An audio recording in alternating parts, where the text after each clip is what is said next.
세상을 바꾸는 힘. 최영일의 YTN 뉴스 정면 승부.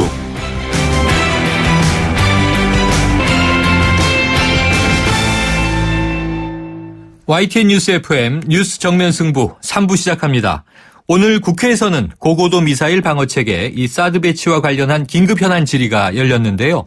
더불어민주당, 국민의당, 정의당, 야당 의원들은 사드의 군사적 효용성과 또 결정 과정의 문제, 또 외교적인 파장 등을 언급하면서 정부를 향해서 날카로운 질문 공세를 펼쳤습니다. 오늘 질문자로 나섰던 더불어민주당 설훈 의원을 3부에서 연결해서 자세한 이야기 들어보겠습니다. 이 여름 휴가를 승용차로 떠나겠다 이렇게 계획하고 있는 분들은요. 안전운전 수칙과 차량 정비에도 소홀해서는 안 될 텐데요. 전문가로부터 의견 들어보는 시간도 갖습니다.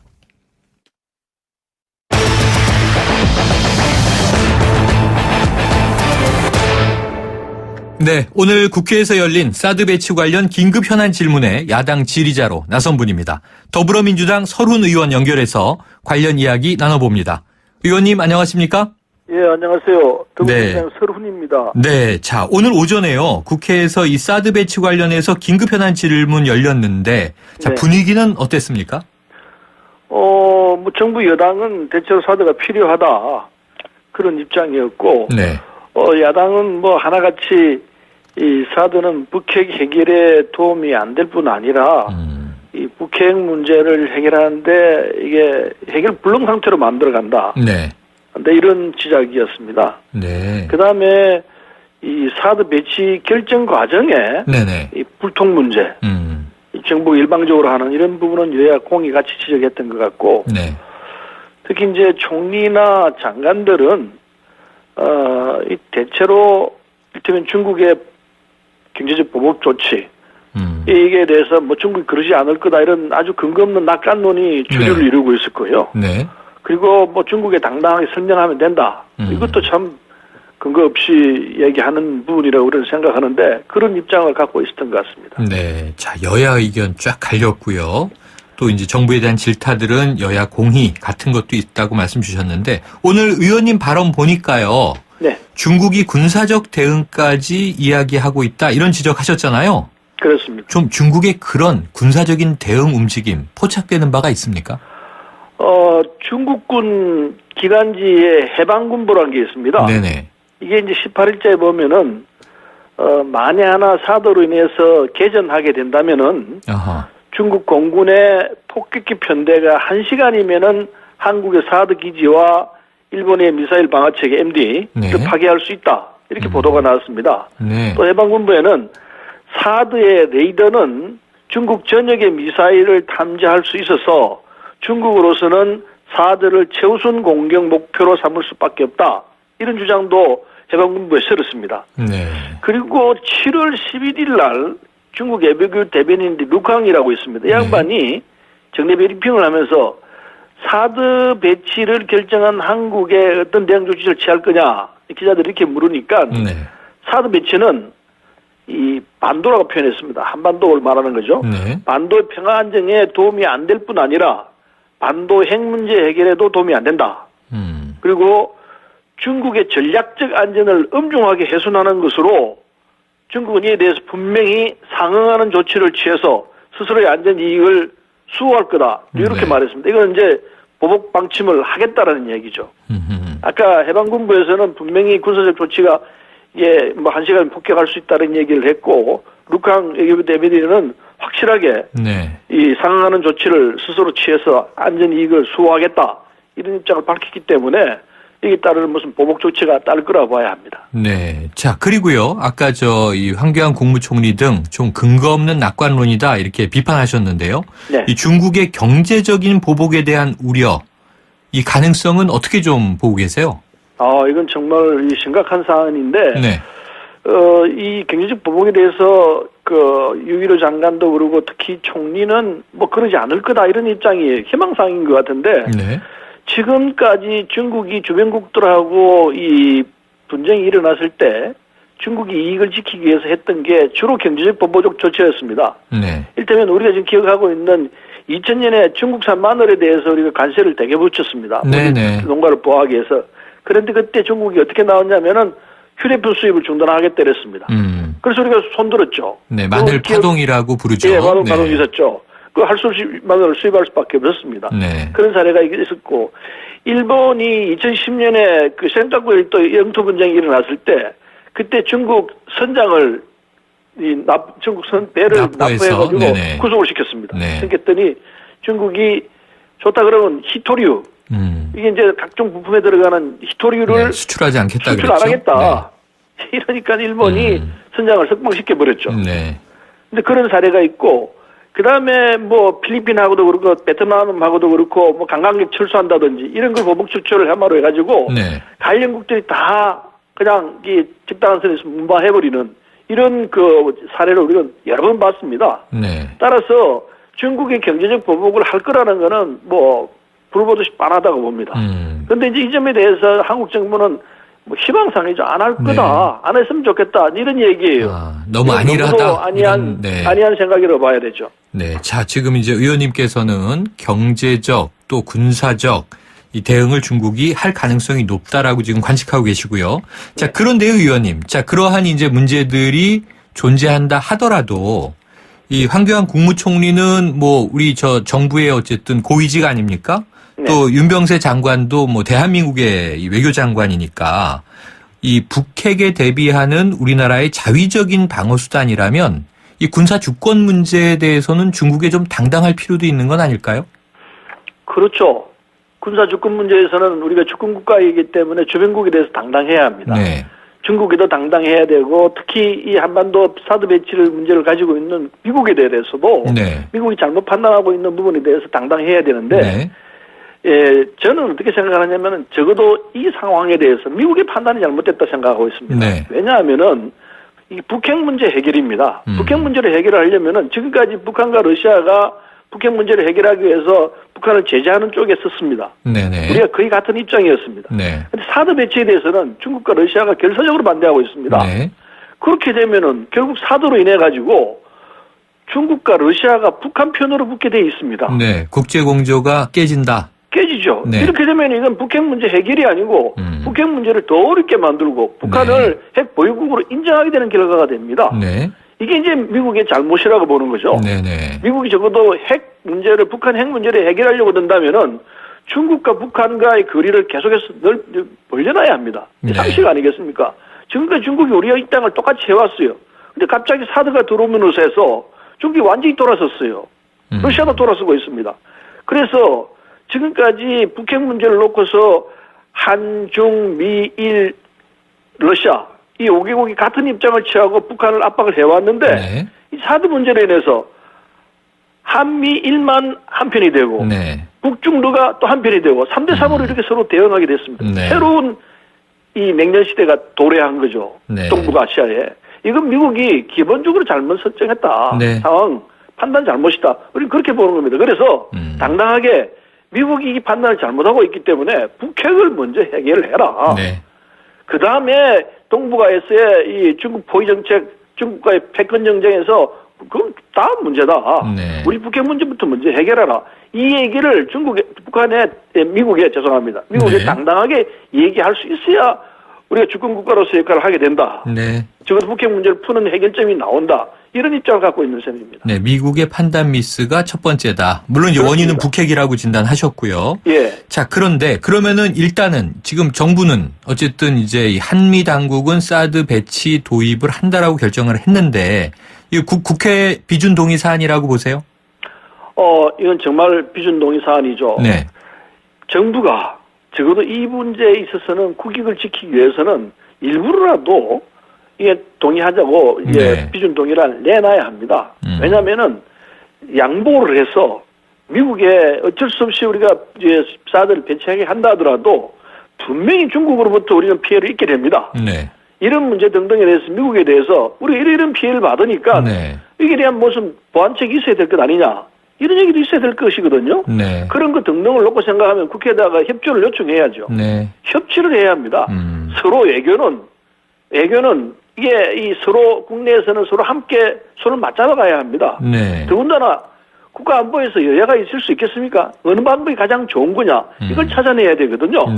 그렇다면 정부가 이런 상황에서는 이거는 국회 비준을 얻도록 하는 것이 국가 이익을 지키는데 좋은 방법이 되겠다. 이렇게 판단해야 되는 것 아니겠습니까? 네. 자, 그런데요, 의원님. 지금 네. 이제 야당 간에 좀 미묘한 결의 차이가 있어요.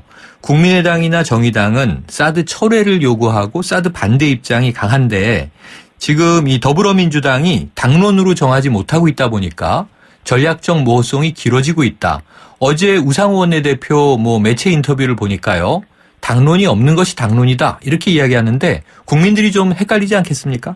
저도 그 점에 대해서는 불만이 있습니다. 네. 개인적으로는 아직 우리 당론이 결정되지 않았는데 네. 이건 이 국민들이 이렇게 혼란을 일으키게 해서는 안 되고 정확하게 적어도 더불어민주당이 갖고 있는 입장은 사드 문제에서는 배치 반대다. 네. 이 입장을 분명히 하는 것이 좋다고 생각합니다. 네. 그래서 당론으로 결정해야 된다고 생각하는데 아하.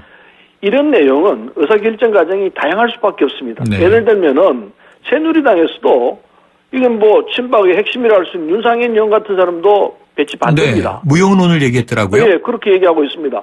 실제로 또 외교부에서는 겉으로는 사드 배치해야 한다고 그러지만은 속으로는 사드 배치 반대라고 우리는 알고 있습니다. 네. 이런 다양한 의견들이 있기 때문에 네. 이 문제야말로 한쪽으로 어떻게 모으는 것도 필요하지만은 네. 다양한 의견을 잘 걸러가지고 정리를 해내는 것이 필요하다고 생각하기 때문에 네. 우리도 필요한 당론을 모을 겁니다. 그러나 거의 대부분이 민주당 의원들은 지금 사드 배치에 대해서 반대인 건 분명합니다. 네, 알겠습니다. 당론이 또 언제 결정되는지 한번 지켜보도록 하고요. 성주 또 이 주민들 문제 등 이제 여쭤볼 게 많은데 오늘은 시간이 다 돼서 여기까지 말씀 듣겠습니다. 고맙습니다. 네, 감사합니다. 지금까지 더불어민주당 설훈 의원이었습니다.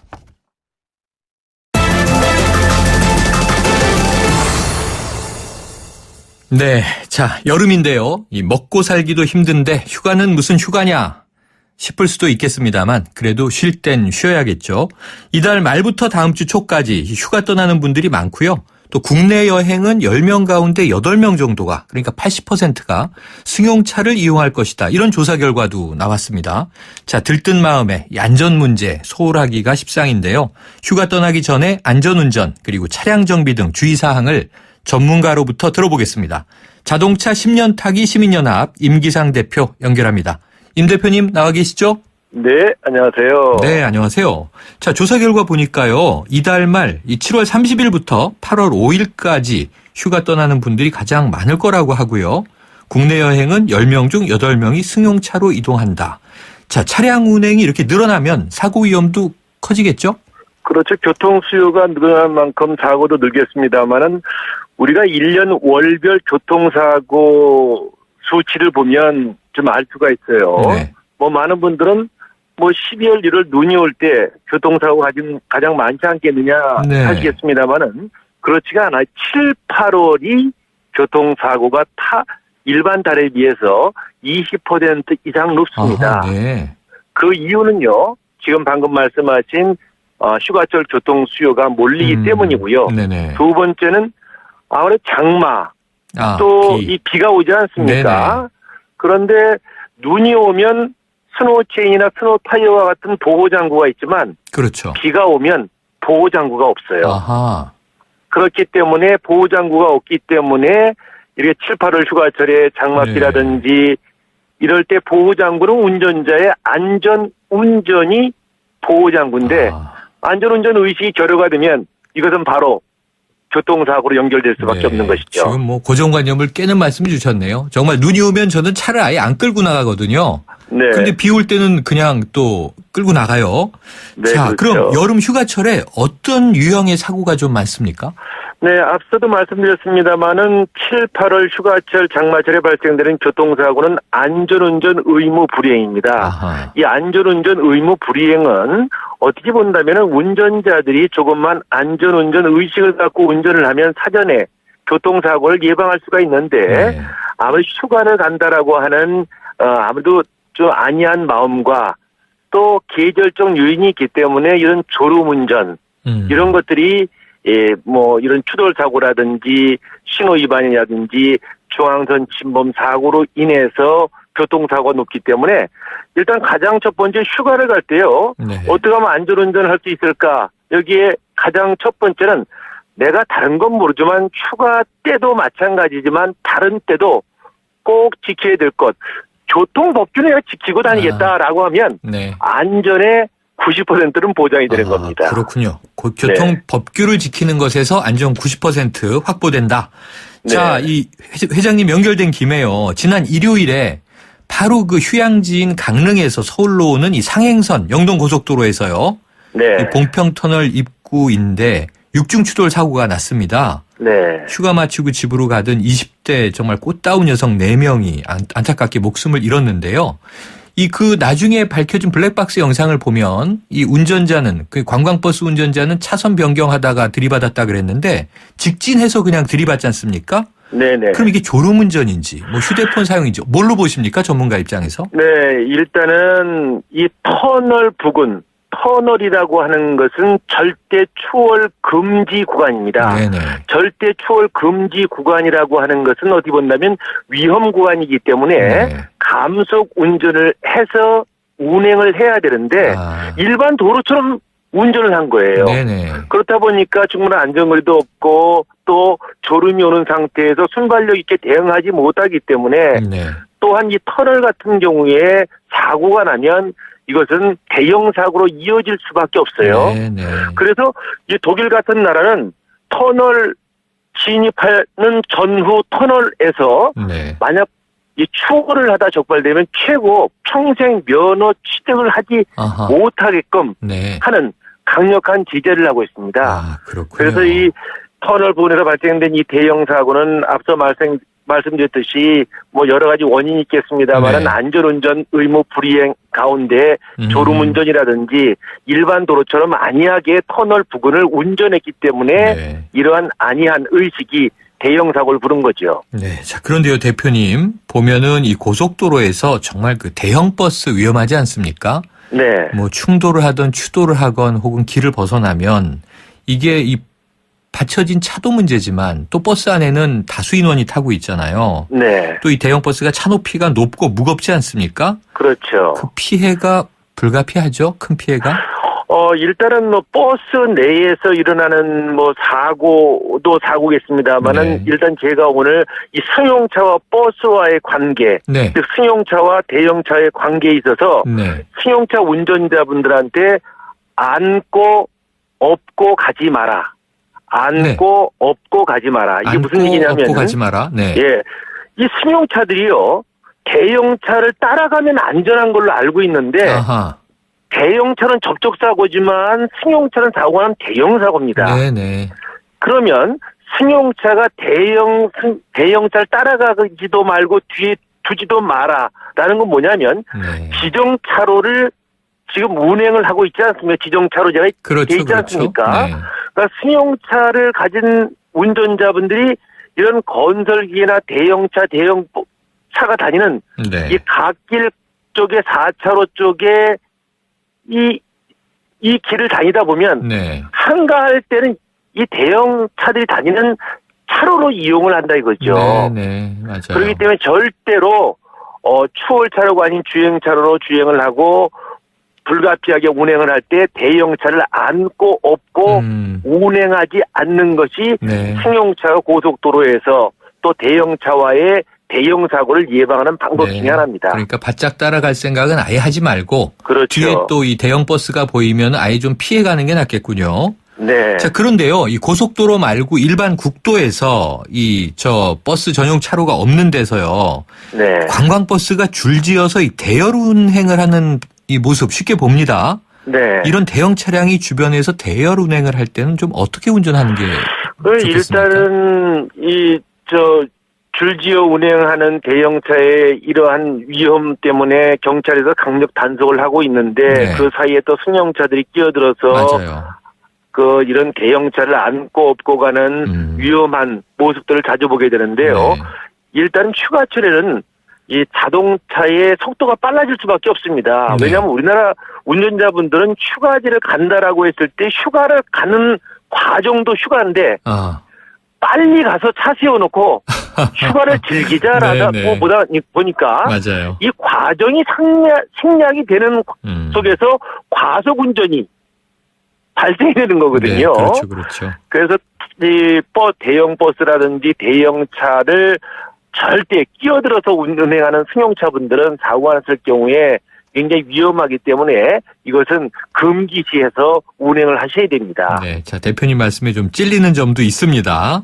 자, 이 운전을 해서 휴가지로 갔다 집에 돌아오는 길도 다 휴가의 과정이다. 이렇게 생각을 하면 좋겠네요. 자, 이 큰 사고 예방하기 위해서는 안전벨트는 전좌석 다 착용해야 되는 거죠?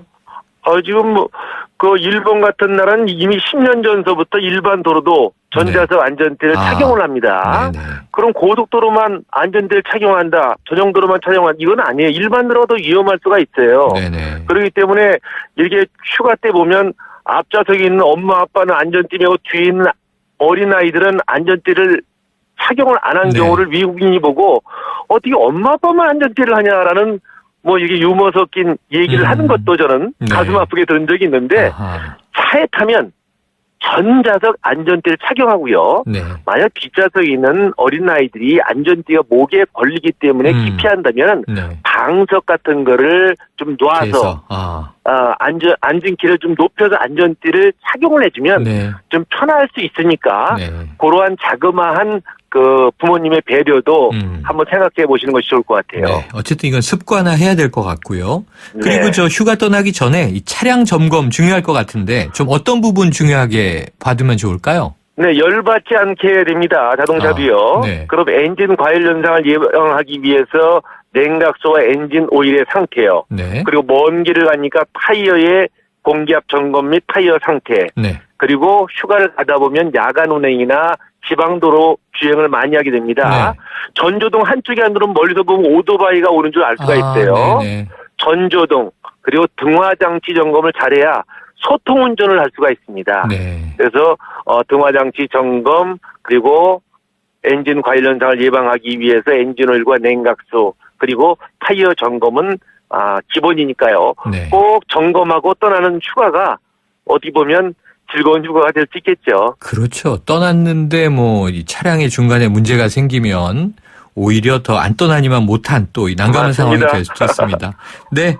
자, 대표님 오늘 말씀 잘 들었습니다. 고맙습니다. 네, 안전운전하세요. 네, 지금까지 자동차 10년 타기 시민연합의 임기상 대표였습니다. 여러분, 자주 움직여야 합니다. 하루 종일 앉아있는데 어떻게 3초면 충분합니다. 책상 교체 없이 바로 올려 사용하세요. 스마트 오피스를 위한 베리데스크. 여러분의 업무 자세와 능률을 함께 올려드립니다. 베리데스크. 1644 대리운전 1644 불러보자 꽃배달도 1644 전국 꽃배달 배송비 포함 3단 환 54,000원부터 3단 환 54,000원부터 1644 꽃배달 1644 대리운전 1644 사장님, 성악가 김동규 씨네 집 바닥재 좋던데 우리 집도 똑같은 걸로 해줘요. 요즘 떠오르는 바닥재 스타 강마루. 스타일 좋고 습기 열 긁힘에 강하니까 오래 사용하려면 그래서 스타 강마루로 하는구나. 성악가 김동규입니다. 강마루 스타는 스타 강마루. 스타 강마루. 네, 3부 여기까지고요. 4부로 이어갑니다.